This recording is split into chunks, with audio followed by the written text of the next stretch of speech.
I mean, so Russ, here's the thing, it would be hard for any player to go from being the MVP of the NBA to then taking on a role where you're coming off the bench. Welcome back to Basketball Strike. Make sure you hit that subscribe button and turn on the bell, because this story is about to get intense. Russell Westbrook, the former NBA MVP and 9-time All-Star, is now facing one of the harshest realities in his career. No NBA team wants him. For someone who was once one of the league's most electrifying players, this moment feels like a shocking fall from grace. While critics are quick to call it the end of his career, several of his fellow NBA players aren't staying silent. They've come forward, defending Westbrook with passion and conviction, calling out what they see as blatant disrespect toward one of the game's legends. As Paul George put it, "I always vouch for Russ." And that sentiment has been echoed across the league. But the question remains, why is the NBA turning its back on one of its most relentless competitors? In the cutthroat world of professional basketball, loyalty is often fleeting. Players come and go, traded or released without warning, sometimes facing their former teammates on opposing sides just months later. Yet when Westbrook found himself unsigned at 36 years old, an extraordinary thing happened. The players who knew him best, the ones who had shared the locker room, the travel, the grind, stood up for him publicly. They didn't just offer polite sound bites. They spoke with genuine emotion, even anger, at how a player of his stature was being dismissed. Their words weren't empty gestures. They were heartfelt defenses of a man whose passion, leadership, and relentless work ethic had earned their respect long ago. One of the loudest voices came from Michael Porter Jr., Westbrook's former teammate with the Denver Nuggets, who had just been traded to the Brooklyn Nets. Appearing on the Respectfully Justin LeBoy show on September 23, 2025, Porter didn't hold back. He talked openly about how difficult it must have been for Westbrook to transition from being an MVP and one of the faces of the NBA to coming off the bench. Porter admitted that even in his own career, adjusting to new roles after injuries was tough, but what Westbrook endured was on another level. "It would be hard for any player," Porter said, "to go from being the MVP of the NBA to taking on a role where you're coming off the bench." He described the disrespect Westbrook faced in Los Angeles, from both Lakers and Clippers fans, as crazy, adding that it was painful to see a former MVP treated that way. Porter didn't stop there. He directly addressed the long-running rumors about Westbrook being a locker room problem, calling them complete nonsense. "There were rumors about Russ running the locker room. That's cap," he declared firmly. Porter went on to explain that Westbrook was actually the opposite, someone who cheered for teammates, bought into team systems, and kept morale high. He spoke with real admiration, saying, "Me and Russ had a good relationship. I looked up to him in a lot of ways. When I was young, Oklahoma City was the team I watched, KD and him. It was dope getting to know Russ, and he's a fierce competitor." Porter painted a vivid picture of a player still grinding in the gym every day, even as age started to slow him down slightly.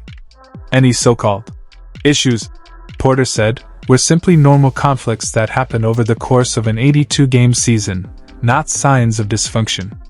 Patrick Beverley, the outspoken former guard-turned-podcaster, echoed those same sentiments. On his Pat Bev Pod episode on August 28, 2025, Beverley expressed disbelief that Westbrook was still unsigned. "It's shocking, man," he said. "Westbrook's still stretching with the team every day. We're talking about a man who's elite. He shot 40% from 3 in Denver. He won games in the playoffs. I don't know what's taking so long. It's disrespectful." What made Beverley's comments even more powerful was the history between the two. Back in 2013, Beverley was involved in a play that caused Westbrook's meniscus tear, a moment that sparked years of animosity. But when they later became teammates on the Lakers, their relationship transformed. They developed a mutual respect rooted in shared struggles and the realization that both were misunderstood competitors. Beverley later added, "When I was with the Lakers, people said Russ was a cancer. Nah, that's cap. He was the hardest worker, brought energy every day." Coming from Beverley, those words carried real weight. Paul George, another player who has shared multiple locker rooms with Westbrook, first in Oklahoma City and later with the Clippers, also voiced his confusion and frustration over the situation. On an episode of Podcast P released on August 15, 2025, George said, "Man, Russ signed. That's wild to me after what he did in Denver. Coming off the bench, sparking that run to the semis. Teams are sleeping on a guy who's still crashing boards like it's 2017. He spoke fondly of how Westbrook's leadership helped keep the Clippers together during injury-plagued stretches. "I always vouch for Russ," George continued. "What he brings off the court to a locker room, to an organization, is one of one. He's passion, he's fire, he's all about the team." George even revealed that his own teams had wanted Westbrook back, emphasizing his immense value beyond the stat sheet. "We wanted him back, no cap. He teaches young guys how to compete," George said. "If Philly had space, I'd vouch for him tomorrow." These weren't rehearsed lines or favors. They were genuine words of support from players who had lived the reality of playing alongside him. And it didn't stop there. Other legends joined the chorus. Kevin Durant, Westbrook's former Oklahoma City co-star, and Chris Paul, one of his longtime friends, also defended him from critics. Durant brushed off the constant negativity surrounding Westbrook, saying, "People always criticize when you're successful. When he's retired, that's when people will really tell the truth about how they feel about his game." He emphasized that since joining the Clippers, Westbrook had reminded everyone who he truly was as a competitor. Chris Paul chimed in, saying, "The only people who talk crazy about Russ are the ones who don't know basketball. He's one of my closest friends. The people who hate are the ones who wish they could compete like him."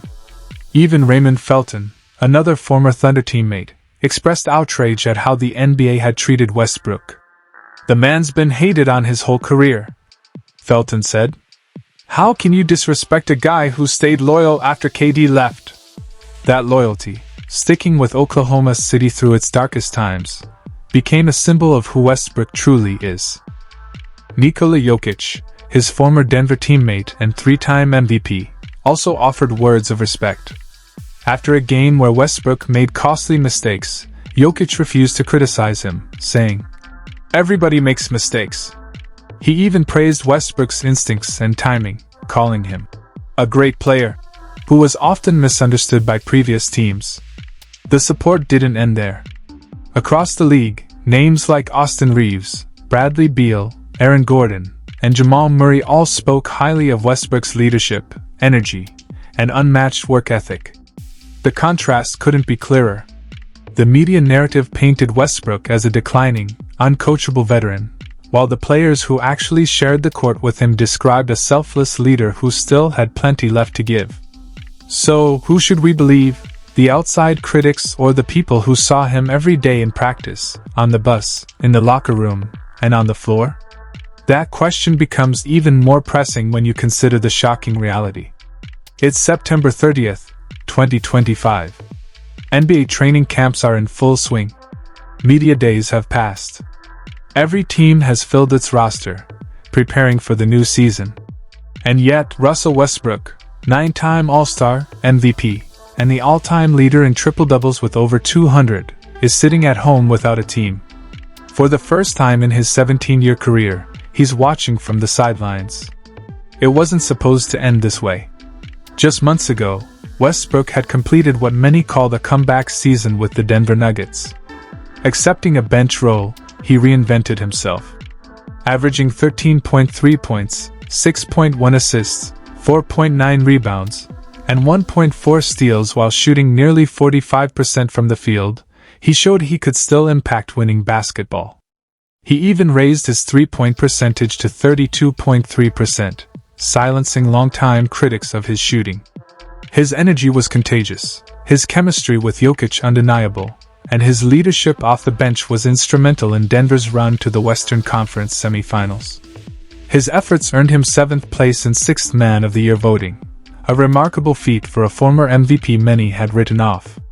And yet, on June 29, 2025, Westbrook made a decision that would define his offseason and perhaps his legacy. That choice, and the league's reaction to it would determine whether this was the final chapter of his storied career or the start of something no one saw coming.